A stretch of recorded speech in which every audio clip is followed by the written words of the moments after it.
Assalamualaikum warahmatullahi wabarakatuh. Perkenalkan, nama saya Cika Insani Restuningrum dari kelompok 4 angkatan 6 pelatihan dasar CPNS tahun 2021. Pada kesempatan kali ini saya akan mencoba meresume mengenai komitmen mutu. Komitmen mutu sendiri berarti wujud pelayanan yang diberikan oleh aparatur negara selaku pemberi pelayanan publik kepada masyarakat. Dalam melakukan pemberian pelayanan, kita perlu berkonsep pada aneka. Aneka sendiri yaitu nilai-nilai dasar yang perlu dimiliki oleh seorang aparatur sipil negara, yang terdiri dari akuntabilitas, nasionalisme, etika publik, komitmen mutu, serta anti korupsi. Dalam pelaksanaannya, komitmen mutu memiliki 4 konsep dasar, yaitu efektivitas, efisiensi, inovasi, dan mutu.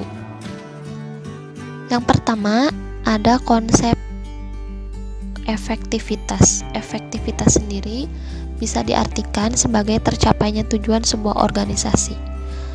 Tercapainya tujuan ini tidak semerta-merta dapat didapat, tetapi karena kita merupakan pelayan publik sehingga diperlukan pelayanan yang prima kepada masyarakat.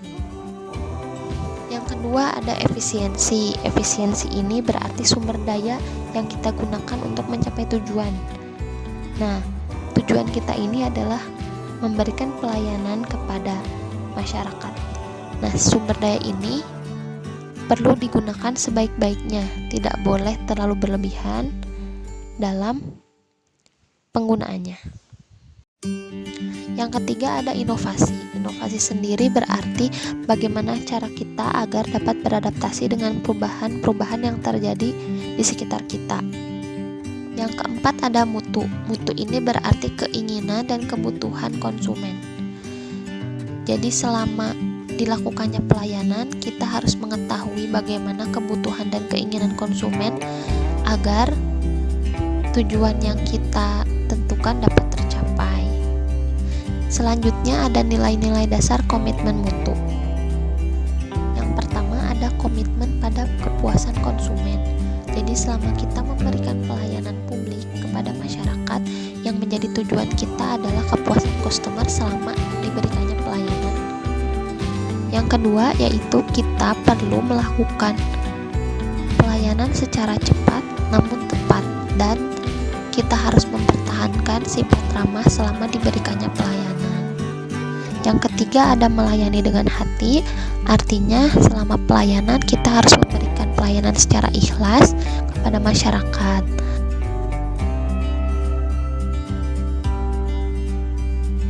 Nilai dasar yang keempat yaitu melindungi dan mengayomi, artinya selama memberikan pelayanan kita harus bersifat melindungi dan sepenuhnya memberikan pelayanan prima kepada masyarakat.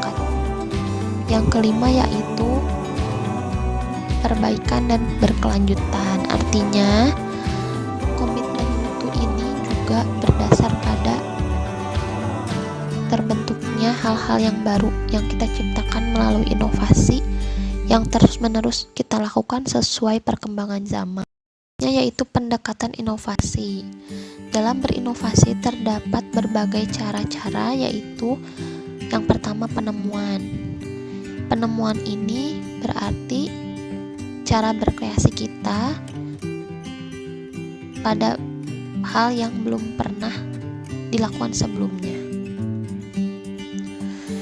Cara inovasi yang kedua yaitu dengan pengembangan. Pengembangan berarti cara mengembangkan produk yang sudah ada.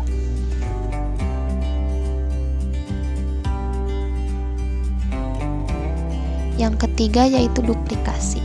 Duplikasi ini berarti kita mengembangkan produk yang sudah ada, menambahkannya dengan nilai-nilai kreatif dari diri kita sehingga dapat bersaing dengan produk-produk di luaran lainnya. Yang keempat ada sintesis. Sintesis ini berarti memadukan konsep yang sudah ada menjadi hal yang baru. Selanjutnya yaitu bagaimana kita membangun komitmen mutu. Komitmen mutu dapat kita lakukan dengan 4 tahap, yaitu pertama, mengobservasi, mengidentifikasi, dan mendeskripsikan bagaimana fenomena yang ada secara faktual. Selanjutnya, kita perlu memberikan penilaian secara objektif mengenai fenomena yang ada tersebut. Lalu, setelah itu kita perlu menentukan tindakan apa yang dapat kita lakukan untuk menghadapi fenomena tersebut. Lalu, menganalisis kendala apa yang mungkin kita hadapi selama pemberian tindakan pada fenomena tersebut. Selain itu, juga perlu menganalisis faktor-faktor apa yang menjadi pendorong fenomena itu dapat terjadi. Selanjutnya yang kita bahas yaitu berpikir kreatif. Berpikir kreatif ini menjadi awal dari nilai-nilai dasar komitmen mutu dapat terbentuk.